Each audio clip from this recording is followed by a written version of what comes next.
वीरवार व्रत कथा। एक समय की बात है। एक गांव में सीता नाम की एक महिला रहती थी।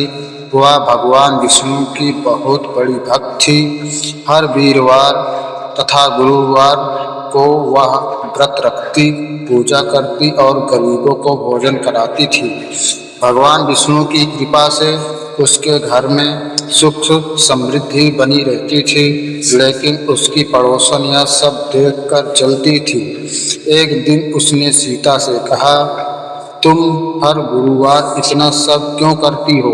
सीता ने कहा, मैं भगवान विष्णु और माता लक्ष्मी की पूजा करती हूँ, इसलिए मेरे घर में खुशियाँ हैं। पड़ोसन ने ईर्ष्या में आकर उसे व्रत छोड़ने की सलाह दी। कुछ समय बाद सीता ने उसकी बात मान ली और व्रत करना बंद कर दिया। धीरे धीरे उसके घर की सुख शांति खत्म होने लगी, धन की कमी हो गई, परिवार में झगड़े होने लगे और दुख बढ़ने लगे।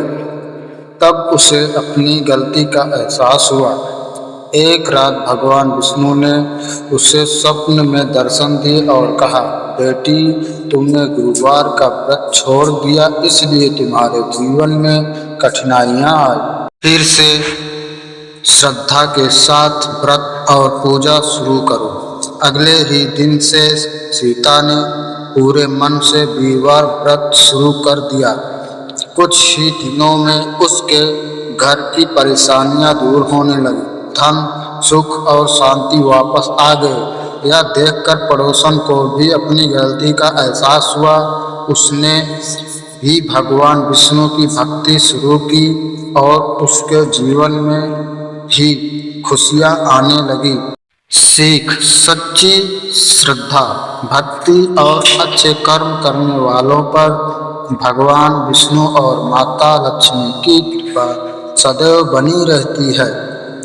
बोलो भगवान विष्णु भगवान की जय, माता लक्ष्मी जी की जय। दोस्तों, आपको यह वीरवार व्रत कथा कैसे लगी कमेंट करके जरूर बताएं। लाइक सब्सक्राइब जरूर करें। धन्यवाद।